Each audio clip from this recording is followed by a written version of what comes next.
Fala galera, tá começando mais um papo de guitarra baiana, dessa vez com o luthier Jorge Itacaranha, que fabrica instrumento desde a década de 80.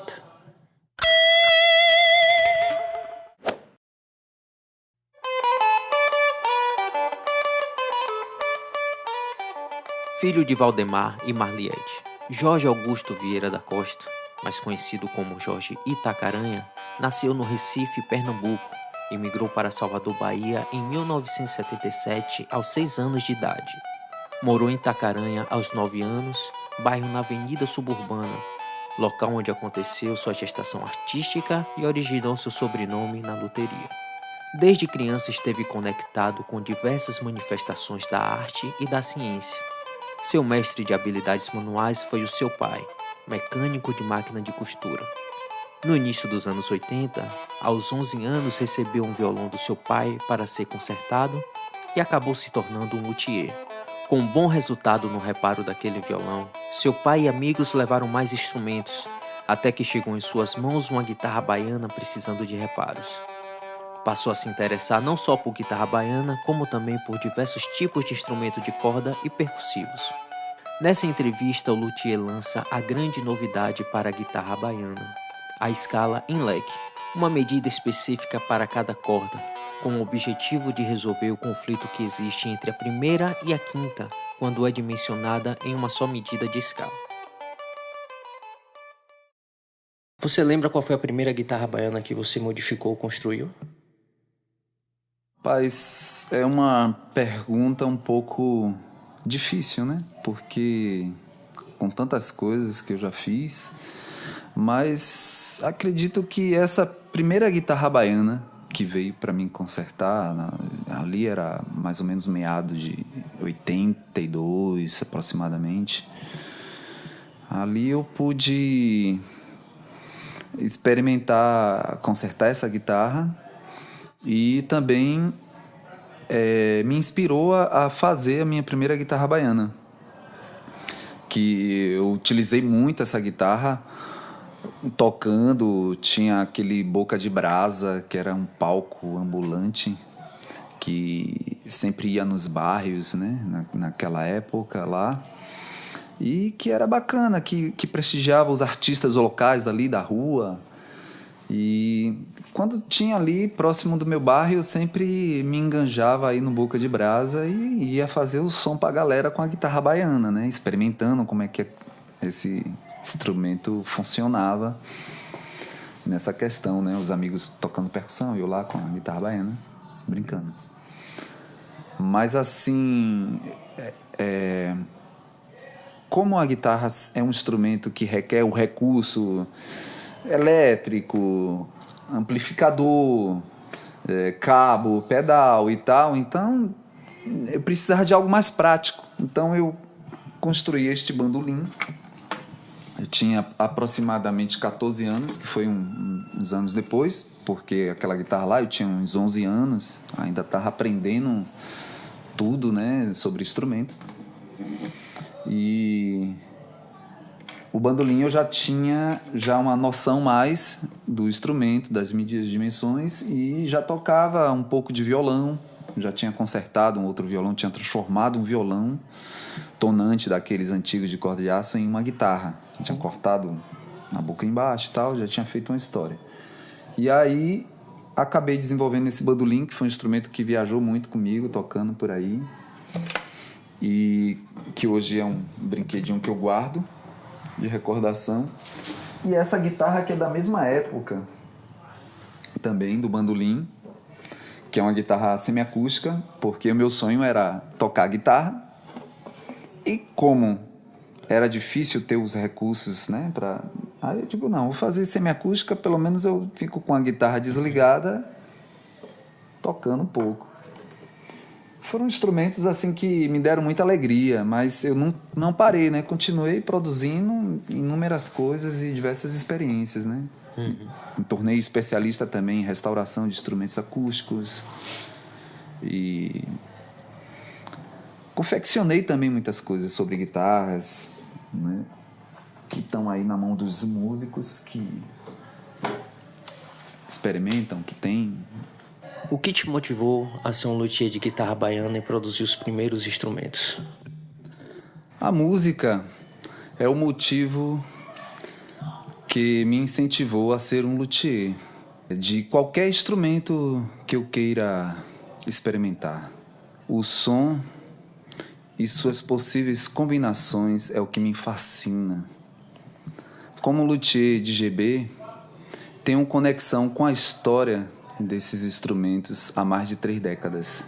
A minha contribuição para o desenvolvimento serve como uma forma de referência tecnológica, design e inspira também outros, que vieram depois de mim.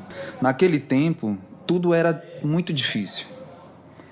A maioria das GBs, entre outros instrumentos, não afinavam muito bem, porque muitas fábricas não tinham know-how tecnológico, Isso começou a surgir a partir dos anos 80, quando a gente começou a ter alguns instrumentos importados, E ali é onde eu pude fazer esse laboratório de aprender várias coisas, consertando, reformando guitarras Gibson, Fender, Jackson, Ibanez, tudo o que acontecia naquela época, Kramer. E aí eu tive mais contato com esses instrumentos que me inspiraram, inclusive até desenvolver vários designers, Tipo, isso aqui é uma Telecaster com um braço de Kramer, que eu traduzi para a guitarra baiana. É um dos instrumentos que eu produzi. Tem outros, tipo a Les Paul, também, que é um instrumento bem difícil, A sua concepção, a arquitetura. É um desafio grande,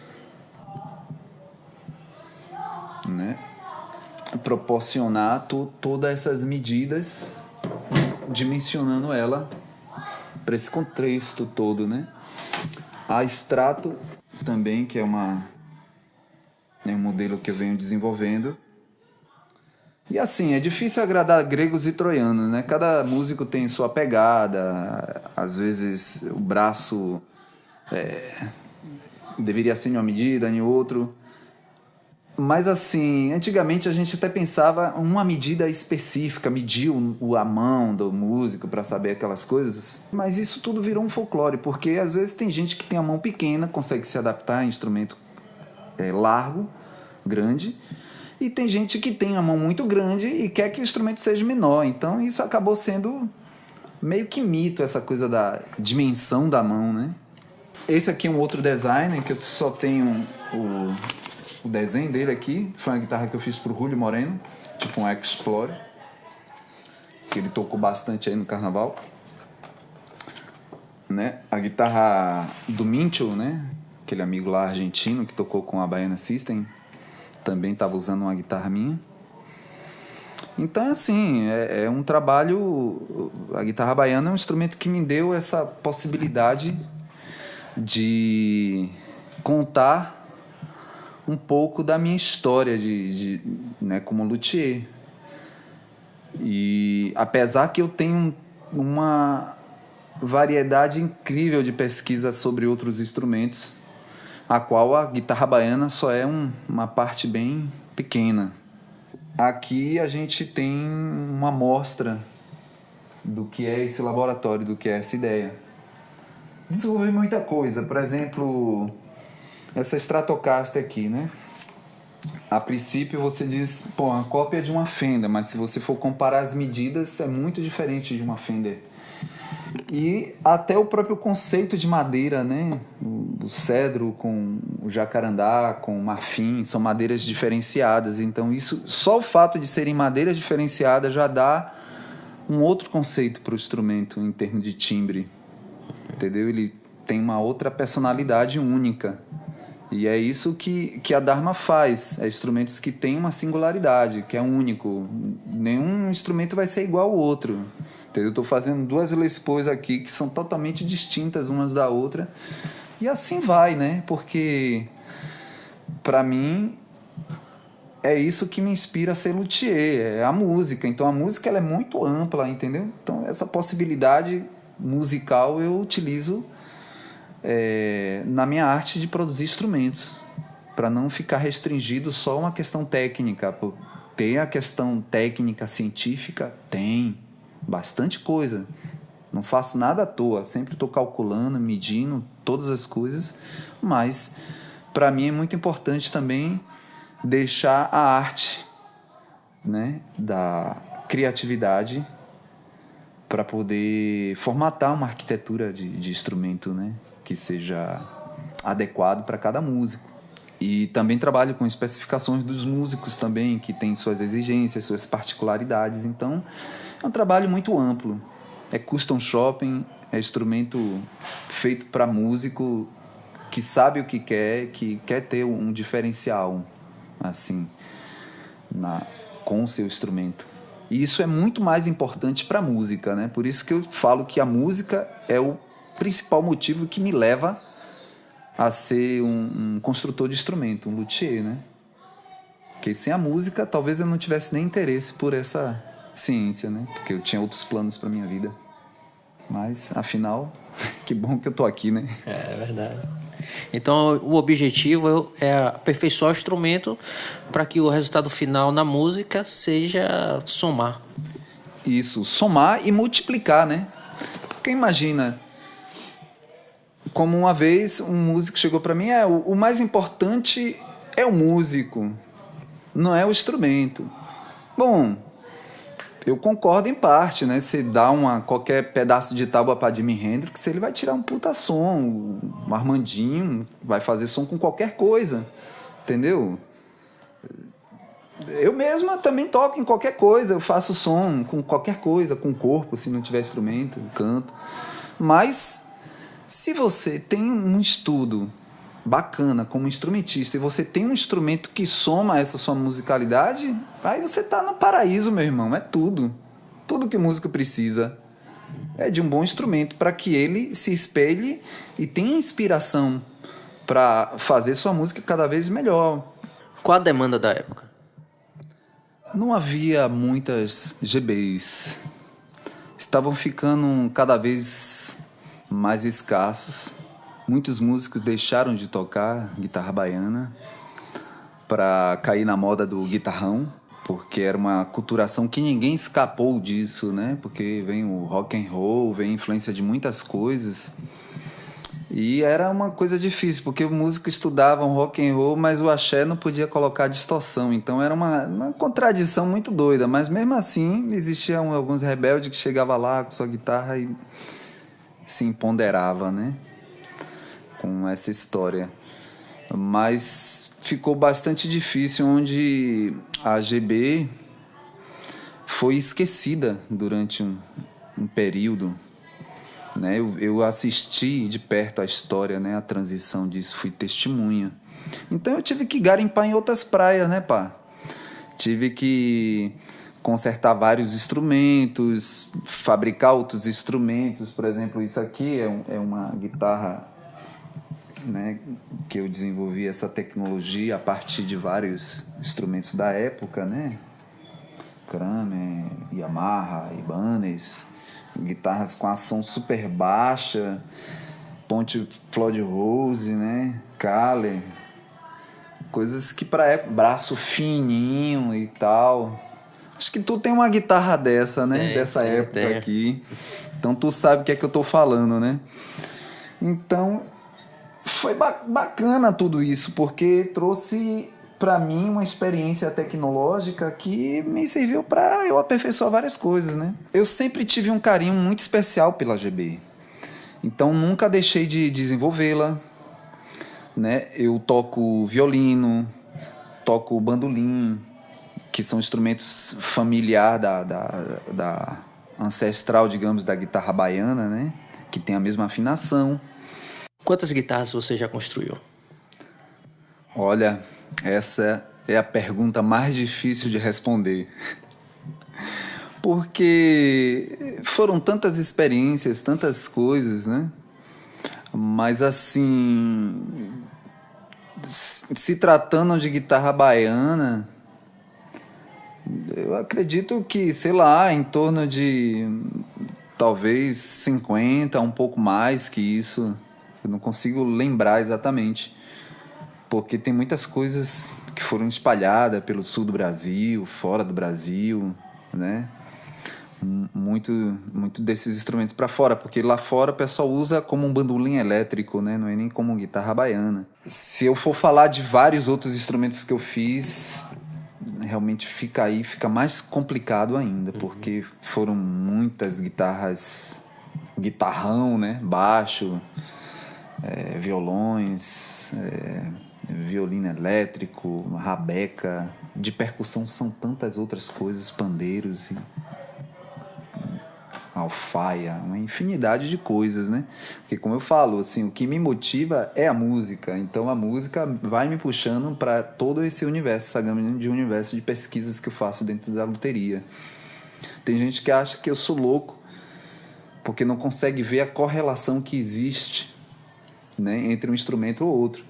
Você não consegue vendo essa coisa separadamente, mas quando você escuta a música, você vê uma correlação muito evidente ali, né?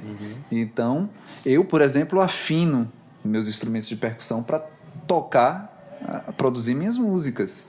Eu vou lá afinando, mesmo que seja um surdo, uma coisa que, né, você não escuta muito bem a afinação ali. Para mim, eu faço questão de chegar lá, afinar, no mínimo que seja na nota pedal da harmonia ali, na tônica, né? E parceria com os músicos também, né? Tem músicos que contribuem para Dharma, tipo Ruli Moreno, Nilson Maia, né? Muitos músicos contribuíram também com suas ideias, né? Suas necessidades também me inspiraram a produzir instrumentos que fizeram uma certa diferença. Quais eram as marcas que existiam quando você começou a atuar como luthier? Olha, existia a marca Del Vecchio, que é uma marca bem tradicional, a Jog e Tonante. A Jog tinha até uma brincadeirinha que o pessoal falava assim, jogue fora. Todo mundo que tinha uma Jog passava por essa situação aí. As que eu lembro, né, são essas. Nenhuma afinava direito, isso era fato, né? Eu já cheguei a trocar escala de algumas, tentava ressuscitar uma ou outra, mas realmente era muito difícil fazer esses instrumentos funcionarem.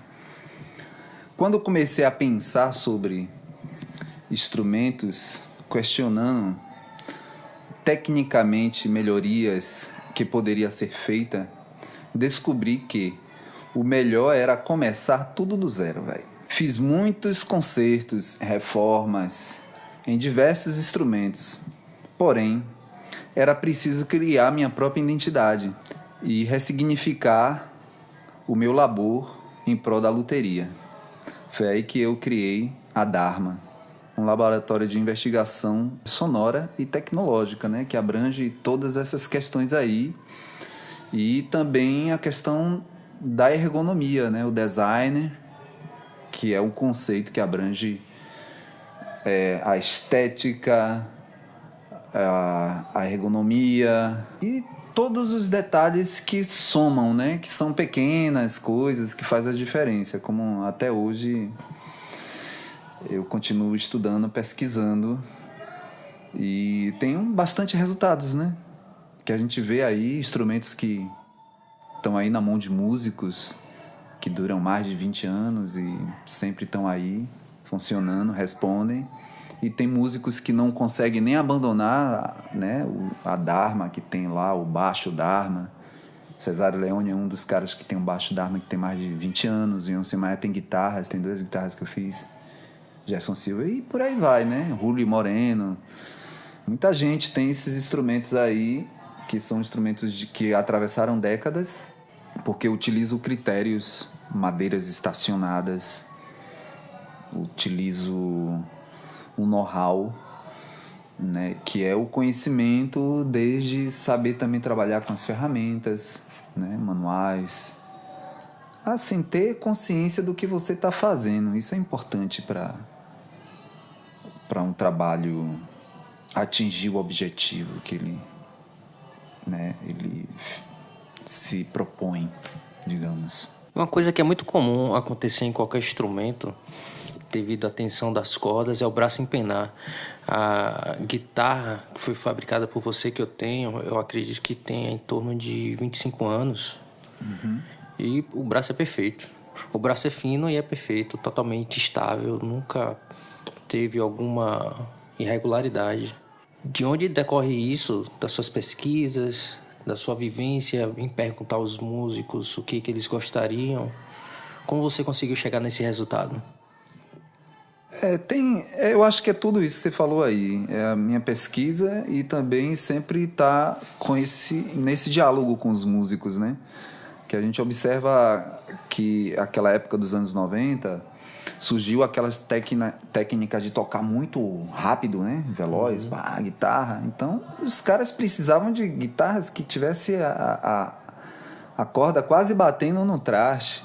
Então, imagine, para mim era um desafio muito grande conseguir um braço estável com a madeira que mantesse aquela estabilidade, mas também que tivesse uma sonoridade que combinasse isso, que combinasse também uma certa beleza. Então, é uma soma de várias coisas, né, para se chegar àquilo ali. Eu tinha madeiras, né, como até hoje ainda tenho madeiras que são estacionadas, jacaraná de séculos, né? E entre outras madeiras, mogno, cedro, o palmafim, que eu utilizo também, que são madeiras que estão aí no mínimo meados de 35 anos, entendeu? Até onde eu conto, né, que eu peguei algumas dessas madeiras em algumas madeireiras, outras de demolição. Então tem essas madeiras, essa matéria-prima, ela é fundamental, ela é importante. Mas também não adianta você ter boas madeiras, bons acessórios e você não ter o know-how para construir, conceber bons instrumentos. Então, o estudo faz muita diferença, né? Conhecimento sobre aquilo que você está fazendo faz toda a diferença.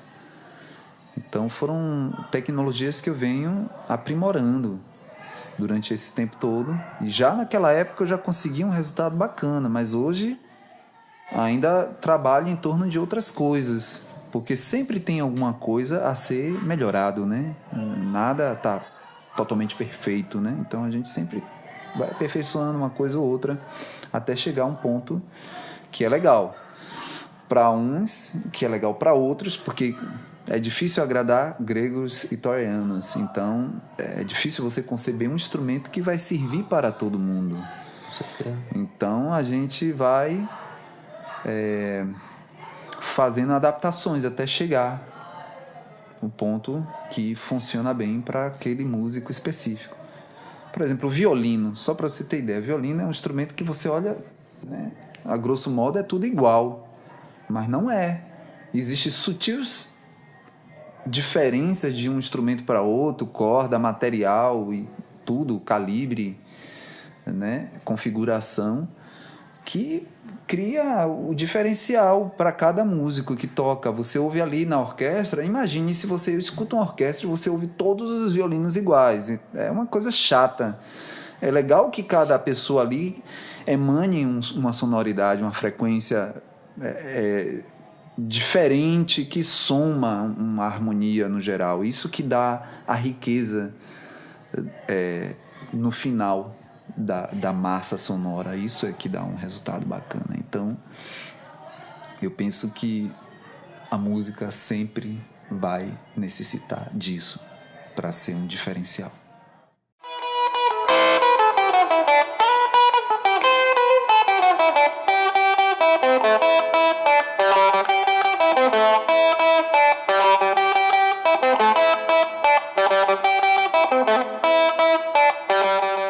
Que melhorias você realizou na guitarra baiana? Olha, padrões do comprimento da escala, que eu fiz uma pesquisa bem aplicada nisso. Encontrei 3 medidas, né? Selecionei 3 medidas que seria o ideal, de acordo com as cordas que era fabricado na época. Isso era o que? 92, mais ou menos, quando eu estava retomando, fazendo uma guitarra do Heraldinho Melo, que é um grande músico e produtor musical, formado pela IGT dos Estados Unidos. Um cara que tem bastante conhecimento assim de instrumento, porque lá a galera estuda até as madeiras, a sonoridade, combinações e tal, para entender o que é instrumento. Então ele veio com essa proposta para mim, de eu produzir uma guitarra baiana para ele. E eu fiz aquela guitarra baiana lá e tive que fazer esses cálculos, porque já tinha toda uma tecnologia agregada, né, no meu conhecimento, como já trabalhava com vários outros instrumentos já tinha feito outras guitarras e baixos e tal, então tava com essa tecnologia tudo nas mãos, né, e na cabeça.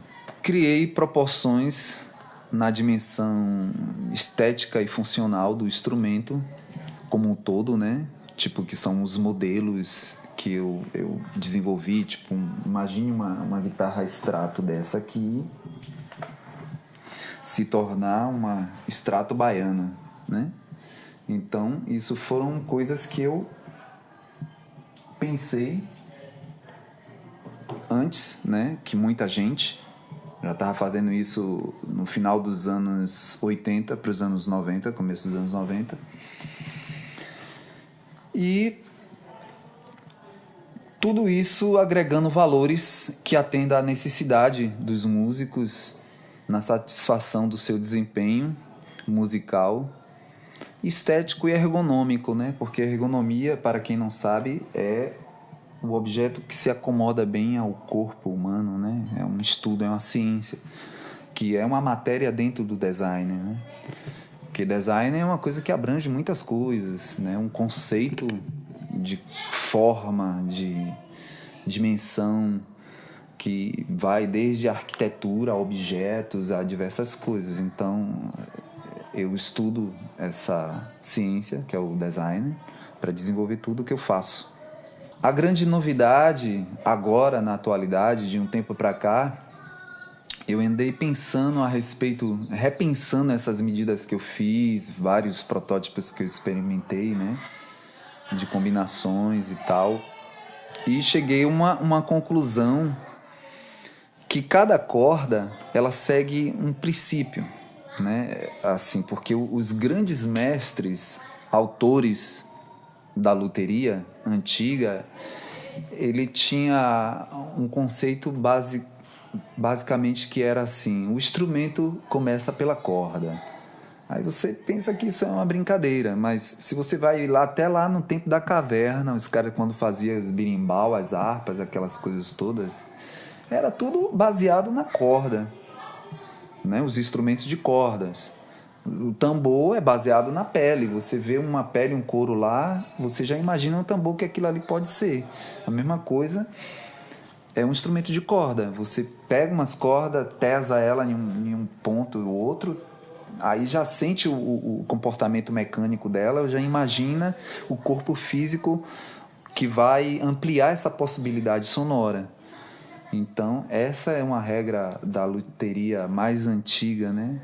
Ancestral, e que se passou para vários mestres de épocas. O próprio Stradivarius foi um cara que trouxe essa possibilidade desse cálculo em torno dos instrumentos de corda, e conseguiu quantificar o violino, que é um design perfeito, né? E muitas coisas.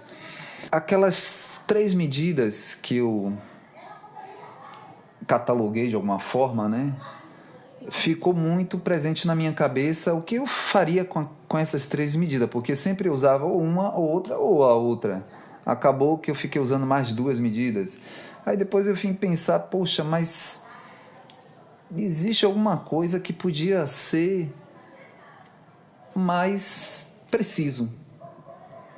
E com esse aprofundamento desse estudo, eu consegui resolver isso aqui, que é o que hoje chamam de escala em leque, que são medidas específicas para primeiras cordas e outras para o bordão.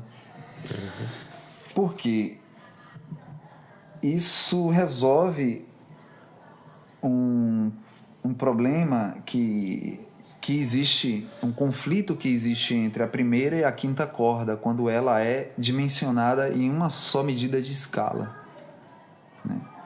Então, mecanicamente, fisicamente, resolve muitas coisas. E aí eu testei esse protótipo já de um certo tempo, eu estou guardando essa possibilidade aqui e publicando aqui nessa entrevista e lançando essa proposta de uma nova dimensão para a guitarra baiana, né? Que eu acredito muito que isso aqui vai ser o futuro. Quem não conseguir acompanhar esse raciocínio aqui vai ficar um pouco para trás, né? Então, por enquanto estamos no começo. Eu estou desenvolvendo vários outros braços, protótipos, outros modelos que eu pretendo lançar em breve. Acredito que muita coisa bacana pode surgir disso aí. Eu boto fé. O que você sente que é único nos modelos de guitarra que você construiu? Acredito que todo conceito de um designer, em geral, trata da estética, da ergonomia, tocabilidade, sonoridade e durabilidade. Essas são características que é bastante importante para um instrumento. E também o custo-benefício, que é a matemática mais complexa para se resolver dentro de instrumentos customizados, feito à mão, né? Que na maioria das vezes o leigo não consegue entender a diferença que tem de um instrumento feito à mão por um luthier e um instrumento feito na indústria. Aí você tem 2 parâmetros aí para cada coisa. Um instrumento industrializado, a depender do custo-benefício, são instrumentos que, na maioria das vezes, não é muito confiável, mas existe indústrias sérias, competentes e que trabalham também com a responsabilidade de garantir um bom produto. Então, que é uma minoria, né? Que você acaba sempre pagando mais caro por um instrumento melhor, né? Isso a mesma coisa acontece no mundo da luteria. Existe luthier que não tem tanta experiência, não tem o know-how, está começando. Então o instrumento dele não vai ser tão bom quanto de um mestre, né? De um autor que já tem uma experiência agregada, que não é só o tempo que soma essa experiência, mas sim a labuta, a dedicação, a pesquisa que ele faz, o aprofundamento que ele tem sobre a ciência, né? É possível compreender isso mais de perto ouvindo, vendo, experimentando e tocando os instrumentos Dharma. Assim eu acho que o próprio instrumento em si vai responder tudo o que eu estou falando, porque parece ser pretensioso falar, né, do que eu faço, mas vocês só vão entender mesmo o que é quando vocês experimentam. Quem conhece, quem tem o instrumento sabe, né, do que eu estou falando. A marca da sua guitarra é Dharma. Como surgiu esse nome? Olha, Dharma é um termo sânscrito que significa muitas coisas, mas basicamente é algo que dura para sempre, né? Algo que se perpetua perante o espaço e tempo, perante a realidade, as circunstâncias, né? Os budistas japoneses falam que é uma lei que transcende o karma, né? E tal. Mas para mim é uma coisa mais simples, é a verdade que está inserida dentro da realidade, porque muitas vezes as pessoas falam que a realidade confunde a realidade com a verdade. Na verdade, a realidade ela só é uma coisa ali abstrata, que pode ser mentira ou verdade. Você só vai saber o que é verdade quando você tiver uma relação com a realidade, é que você vai identificar onde que está a verdade. Então, Dharma tem esse significado filosófico que nomeia o meu trabalho, aquilo que eu busco, né, como objetivo de vida, né, como um exemplo das coisas que se perpetuem, né? Eu sei que nada é eterno, nada é para sempre, mas a ideia da Dharma é estabelecer um elo com o conhecimento, né? Um nome que comercialmente não tem nem muito valor, mas é um nome que em termos de conteúdo, de significado, vale muito. Então, para mim, é o nome que mais apropriado para dar sentido ao meu trabalho, né? E para manter essa unidade, né, com a consciência. Muitos músicos te consideram o melhor luthier de escala para guitarra. Como você conseguiu chegar nesse patamar? Olha, acredito que foi toda essa minha labuta durante todo esse tempo com instrumentos, né? Graças às exigências do músico, né? Músicos que tocam com técnicas, né, super apurada, sem a contribuição e a exigência desses músicos, talvez eu não tivesse chegado a esse patamar, né? Então, para mim sempre foi um desafio, né, aperfeiçoar essas medidas. Mas assim como eu já tive uma boa base matemática desde criança, eu conhecia, né, comecei a ler paquímetros com 8 anos de idade, já sabia 4 operações, já sabia ler e escrever, já sabia ver horas, entendia o que era ângulo. Então, eu acho que, né, o meu tutor, meu grande tutor, que foi meu pai, que me mostrou muitas coisas técnicas, isso serviu muito para que eu me aprimorasse no meu conhecimento, né? E pudesse investigar cada vez mais, ter esse senso científico de estar cada vez mais aprimorando as coisas, como até hoje ainda estou, né? Por exemplo, esta guitarra aqui, ela é um protótipo que eu estou desenvolvendo já com uma outra ideia, que é fazer um híbrido entre as medidas que eu já tinha desenvolvido lá no começo dos anos 90, quando eu já estava padronizando os gabaritos, as medidas que eu queria ter de braços de guitarra, e eu desenvolvi algumas medidas, a qual eu desenvolvi vários protótipos e tal.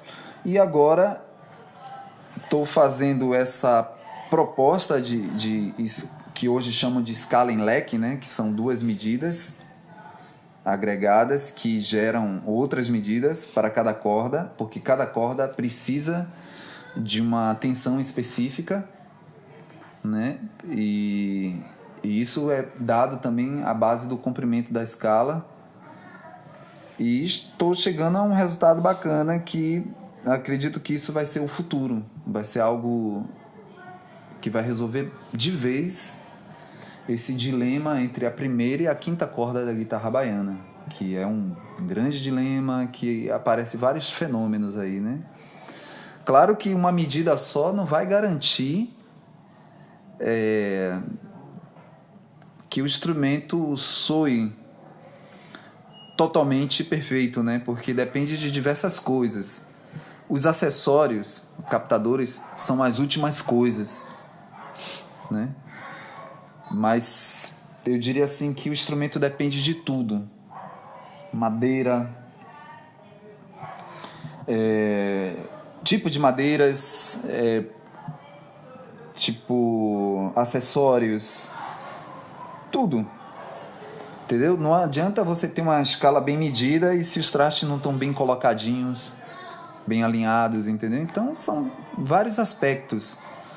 Guitarra baiana é um instrumento muito chato em termos de medida, porque se você vacila um pentelhécimo de milímetro, entendeu? Você altera toda a afinação do instrumento. Então aqui é muita ciência mesmo, véio, conseguir um resultado de um instrumento desse, saca? É extrair leite em pedra, entendeu? Tem que estar muito ligado no que está fazendo. E essa dificuldade é por conta do instrumento ser pequeno? Quanto menor o instrumento, maior a dificuldade de chegar no resultado final com uma afinação mais apurada? Sim, porque quando você tá falando de escala curta, você tá falando de frequências altas, né? A guitarra baiana é um instrumento que ela atinge uma frequência grave, relativamente grave, né, se aproximando de uma guitarra do tal guitarrão, mas você tem frequências muito mais agudas do que uma guitarra normal, né? Acende a questão da segunda oitava da guitarra normal.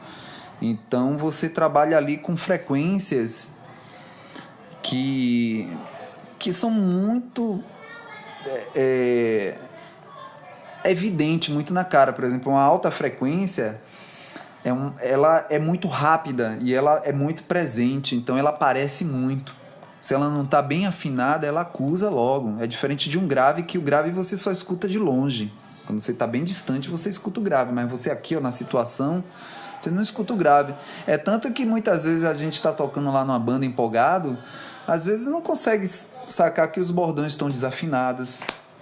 Às vezes tem baixistas que têm até dificuldade de escutar uma nota da outra por ser muito grave. Entendeu? Só quem está distante é que escuta melhor, mas as frequências altas, ela acusa ali na hora. Ela mostra mesmo que ela está fora do lugar, entendeu? Então a exigência é maior. Não só por ser um instrumento pequeno, mas por ser um instrumento que é de predominância a frequência alta, né?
E agora, a convite de Jorge, vamos fazer um som aqui, tocar Noites Cariocas do Jacó do Bandolim.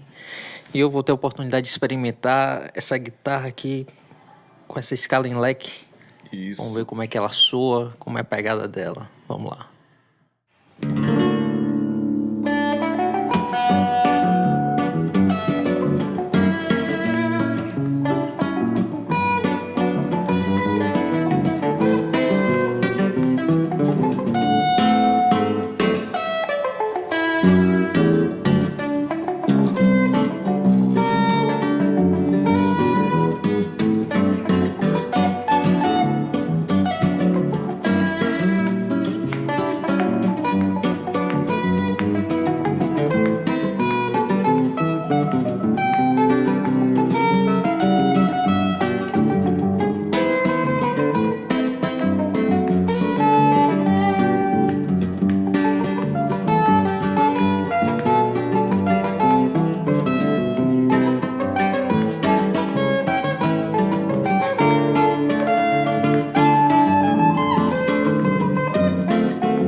Fale sobre o bandolim de 10 cordas para o Armandinho.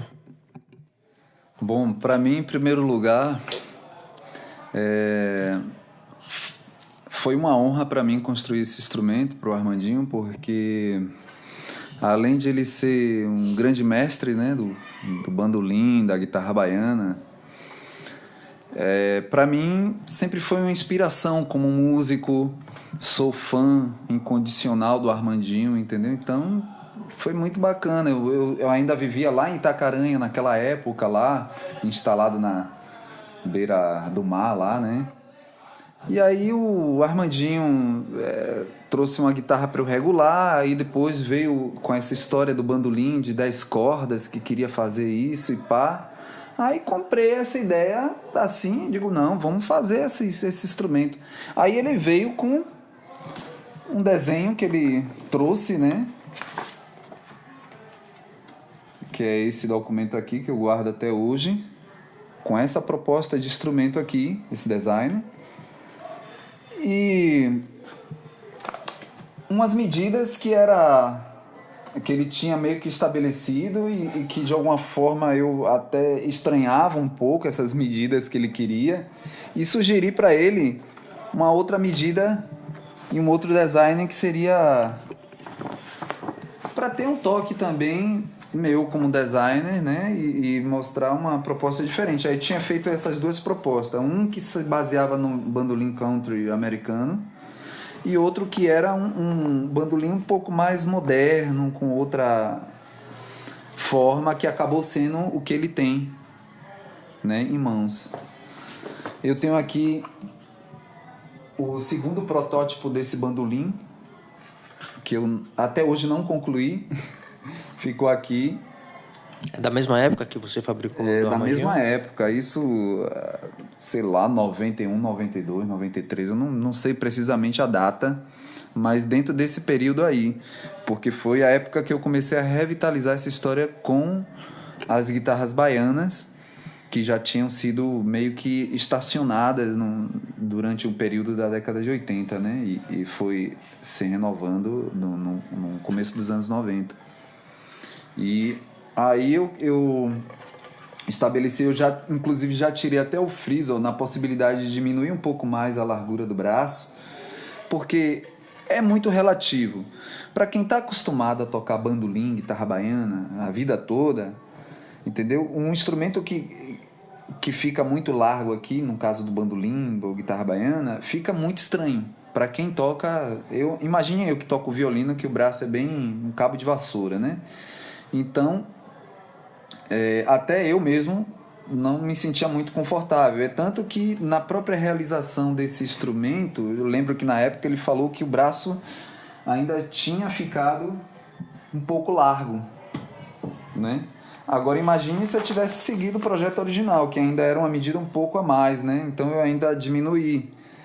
E, enfim, a gente não prosseguiu mais com essa experiência de fazer outras histórias, porque eu acabei diversificando a história da luteria com outros instrumentos. Comecei também a pesquisa com instrumentos percussivos, tambores, alfaias. Eu viajei para outros lugares, viajei para Pernambuco, para São Paulo, fiz muitas viagens tocando, fazendo música por aí, tocando com outros grupos e pesquisando outros instrumentos.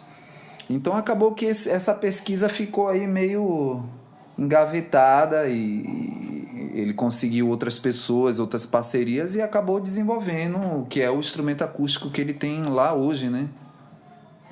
Mas eu tenho, sim, interesse em concluir o que eu comecei e também trazer essas novas propostas tecnológicas, né? Porque hoje eu trabalho também com uma série de instrumentos acústicos também, que eu estou desenvolvendo uns estudos. A parte onde eu tenho um cavaquinho com sustain, né?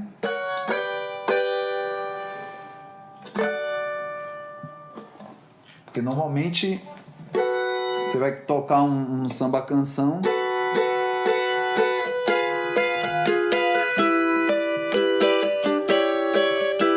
Aí você precisa de um instrumento que tem um sustain, né?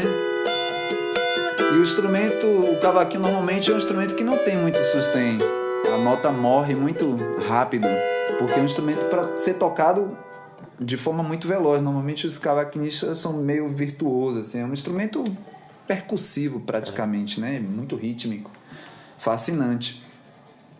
E aí eu desenvolvi essa outra face do cavaquinho com um pouco mais de sustain, pensando nas canções, nas coisas que eu gosto, que eu quero experimentar nas minhas músicas, gravando um cavaquinho diferenciado. E porque eu tô acostumado com o bandolim, né? Que é um instrumento que já tem bastante sustain de nota. Aí eu queria que um instrumento que soasse como um cavaquinho, mas também que não perdesse essa característica do sustain, né? Que eu gosto para tocar músicas mais baladas, porque uma coisa é se você tem sustain, você pode controlar esse sustain aqui, ó. Mas se você não tem sustain no instrumento, você não tem nem como controlar o sustain que não existe. Então, para mim é mais lógico que o instrumento tenha um pouco mais de sustain, né? A não ser que você realmente queira um instrumento específico com pouco sustain. É possível fazer? É. Ou até mesmo comprar aí nas indústrias que tem um monte, né, à disposição. Então é isso que eu tenho a dizer com o instrumento do Armando. É um instrumento que ficou ali numa fase experimental. É um instrumento que é bonito, né? Tipo, é uma escultura bonita em obra de arte, mas acabou que é um instrumento que não funcionou muito bem como um bandolim, o propósito que tinha que ser, porque um bandolim elétrico é como uma guitarra, né? Como um violino elétrico, né? Que é um outro instrumento, que não é tipo assim, guitarra nunca vai ser um violão, né? Uma guitarra acústica, entendeu? São instrumentos diferentes. Então aquele bandolim se tornou um bandolim elétrico, um instrumento diferente, com muito sustain, que para quem toca muito rápido às vezes atrapalha, né? Que embola o som e tal, ainda mais com mais cordas, né? Então é um instrumento que, se eu fosse fabricar ele hoje, fabricaria com outra arquitetura, com outro conceito, com outra concepção, porque de lá para cá muita coisa mudou. O que você pensa sobre madeiras e acessórios para a guitarra baiana? Bom, começando pelas madeiras, eu utilizo madeiras estacionadas, né, que são madeiras que ficam guardadas durante um determinado tempo, porque ela já cumpriu a sua dilatação, digamos, primária, né? Que ela já passou por um processo de intemperismo e tal, então ela chega um momento que ela fica em um determinado ponto. Aí a partir dali eu corto as peças, escolho os cortes, os ângulos, as partes, né? E utilizo as peças. Mas é fundamental que a madeira ela seja antiga, porque, por exemplo, para mim não serve cortar uma árvore agora e fazer o instrumento amanhã, entendeu? Então eu estou falando de quê? Jacarandá que só em madeira, isso aqui foi de demolição de móveis antigos, né? Tem um jacarandá que foi de alguns móveis antigos, outros que foram de material de demolição. Tem um material que veio do Banco do Brasil, aqui do Comércio, que é um dos bancos mais antigos que tem, 150 anos. Vai ver quantos centenários não tem essa madeira. E a árvore, né? Quantas centenas de anos ela não tinha. Então, não dá nem para calcular a idade de uma madeira dessa aqui, né? Sonoridade, ó.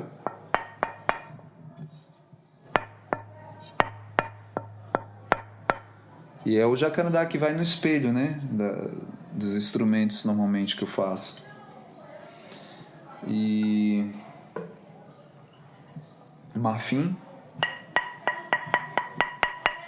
que tem um outro canto. Que esse canto da madeira, ela depende muito de que parte a madeira vem da árvore, né? A idade da árvore, o processo que ela passou estacionada, se ela pegou umidade ou não, né? Tanto a chuva direta como a umidade do ar, como ela foi condicionada, né? Então, isso cria toda uma dinâmica no comportamento celular da madeira, né? O cedro, que é uma madeira que eu utilizo normalmente para corpo de guitarras baianas, entre outros instrumentos. E uso o mogno também, que eu não tenho aqui agora no momento.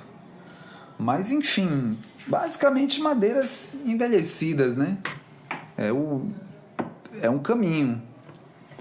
E aí você com a experiência, sabendo o que é que você vai fazer, você vai destrinchar isso da melhor forma possível, pensando na estética, no desenho, né?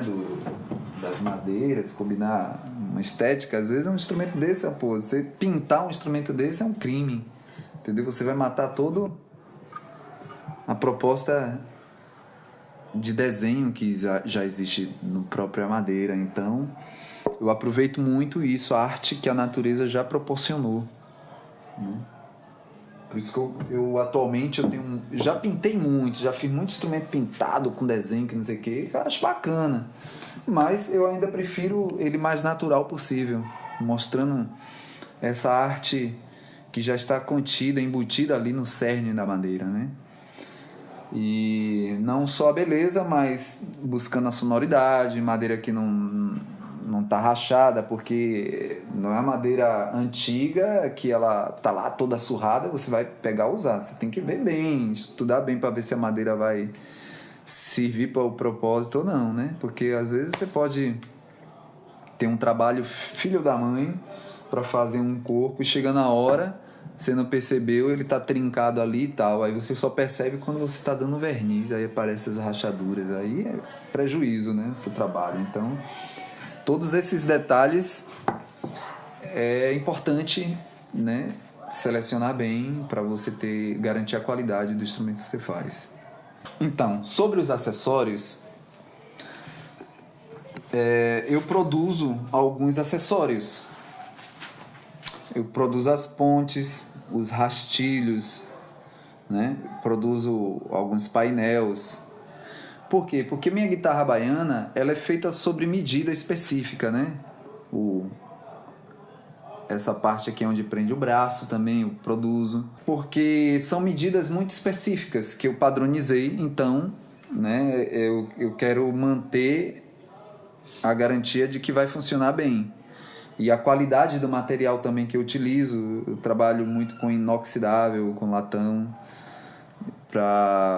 porque tem um propósito de sonoridade e também de qualidade, né? No acabamento, durabilidade, entre várias coisas. Porque eu não estou fazendo instrumento pensando para que ele venha dar defeito daqui a logo cedo e você tenha que comprar outro na minha mão. Eu estou fazendo um instrumento para você ter para a vida toda, se você cuidar, né? Quem tiver interesse em adquirir uma guitarra baiana construída por você, como pode te contactar?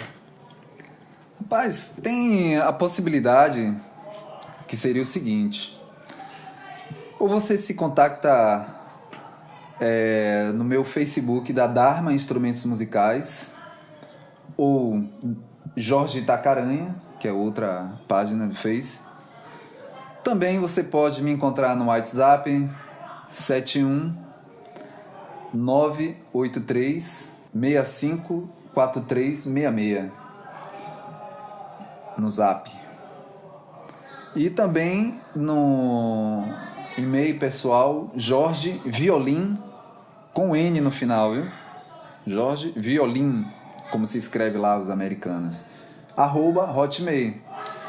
Aí, através desses contatos aí, você pode trocar ideia comigo, lançar sua proposta, a gente estuda como fazer esse instrumento e eu passo orçamento para vocês. Simples. Isso aí, muito obrigado, Jorge. Esse foi o Papo de Guitarra Baiana com Jorge Itacaranha. bastante esclarecedor, um dos caras que produz o instrumento desde a década de 80. Muito obrigado e até o próximo Papo de Guitarra Baiana.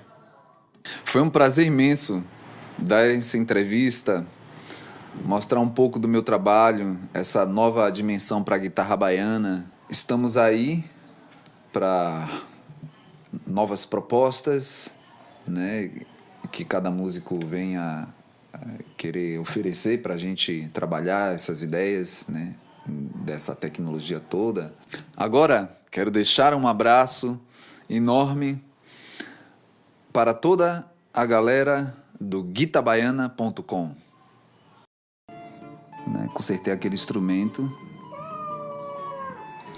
e a partir disso veio vários amigos que trouxeram violões, bandolim, aí tive acesso a diversos tipos de instrumento, porque como era uma arte que quase ninguém fazia naquela época, então acabei rapidamente me tornando uma referência disso, né? E investiguei. Ô Dharma, o que é que você tá fazendo aqui no nosso meio, Dharma? Eu também quero aparecer. Essa aqui vai pros erros de gravação no final do vídeo. Ela se chama Dharma, é por isso que ela tá, né, nessa ousadia de estar aqui